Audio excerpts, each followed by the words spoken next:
Hola, hoy vamos a hablar básicamente de gramíneas, porque las gramíneas ustedes saben que muchas veces las vemos en el jardín, algunas veces no nos animamos a incursionar en ellas porque las desconocemos, porque no sabemos cómo son las actitudes de ellas en nuestro jardín. Hoy vamos a conocer muchas variedades, pero las vamos a dividir en tres grandes grupos. Unas aquellas que son altas, que hasta nos podrían permitir utilizarse para cercos perimetrales. Las medianas, que son aquellas que podemos utilizar tranquilamente en algún cantero, en alguna maceta. Y las más bajas, que son las ideales para ubicar en el pie de los canteros o del jardín. Por lo tanto, ya presentadas estas tres alternativas, vamos a empezar a hablar de una de ellas. Vamos a hablar de la primera alternativa de gramíneas, que son las más pequeñas, aquellas gramíneas que no van a superar los 50 centímetros de altura y que por lo general tienen una virtud, que no son caducas. ¿Qué quiere decir? Que por más frío que haga en el invierno, ellas no pierden su follaje, se mantienen verdes o del color que tenga esa gramínea y se van a mantener con el follaje, tanto en el invierno como en el verano. Por ahí no son de las más vistosas, pero son muy coloridas. Y dentro de este gran grupo vamos a encontrar varias alternativas. Por ejemplo, los Miscanthus vilosum son aquellas gramíneas que son bien compactas, con esas panojas que son como colitas de zorro de color blanca intensa. Todo lo que tiene que ver con las variedades de Carex. Carex broncina, Carex daniela, Carex green.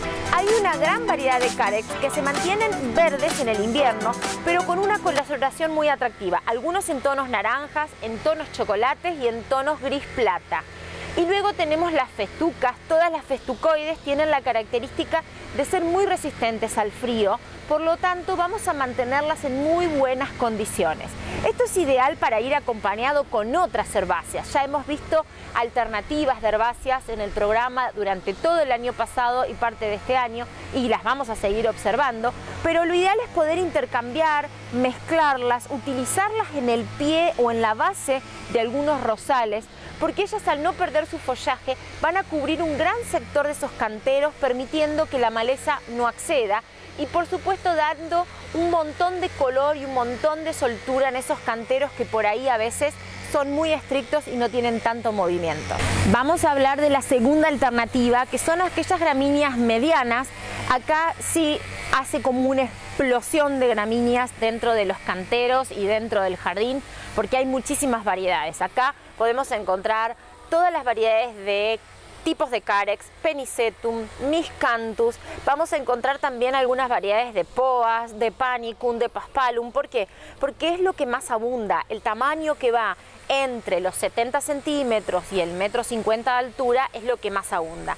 Son variedades que son muy pero muy bonitas, no solo por su panoja o por su espiga, que es la flor que caracteriza a las gramíneas, sino por la coloración de sus hojas.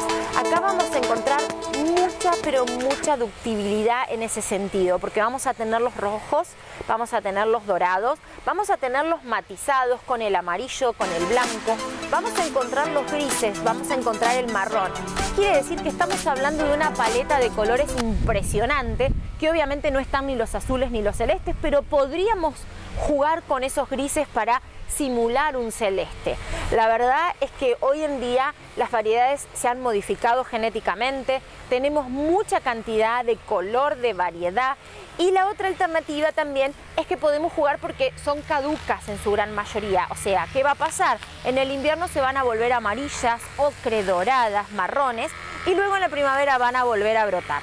Entonces, no solo nos aporta en primavera, verano muchísimo color, sino que en el otoño podemos jugar con estas variaciones de colores. Obviamente son ideales para todo tipo de canteros. Siempre es importante tenerlas a pleno sol, salvo algunas variedades como la famosa pasto palmera, que es una gramínea, que el nombre le dicen así porque es parecida a la hoja de una palmera, que va a la sombra. El resto son bien de pleno sol.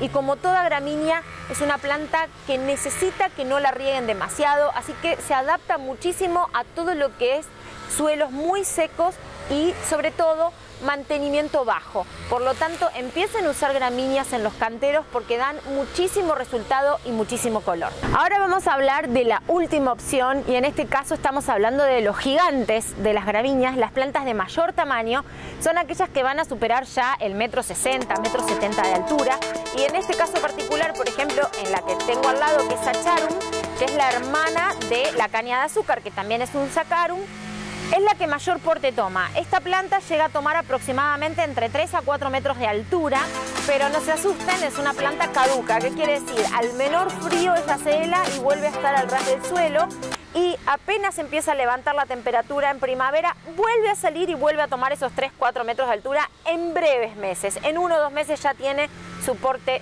final. Todas estas gramíneas, como por ejemplo Saccharum, como por ejemplo Paspalum, como por ejemplo los Panicum, y las cortaderas, que habitualmente las podemos encontrar al costado de la ruta, que es la cola de zorro famosa, son gramíneas muy altas, que tienen como característica poder ayudarnos en la jardinería a dividir o a separar sectores bien determinados del jardín. La característica fantástica que tienen es que no se reproducen por todos lados como si fuera una caña de bambú, que eso es importante, que no usemos cañas de bambú en el suelo, porque sabemos que la caña de bambú se desparrama y después no la podemos detener.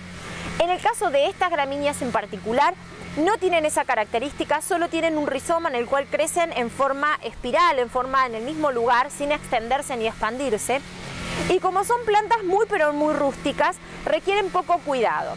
En el caso de Saccharum se debe podar cuando se hela, y el resto de las anteriores como Panicum y Paspalum no se les debe hacer absolutamente nada.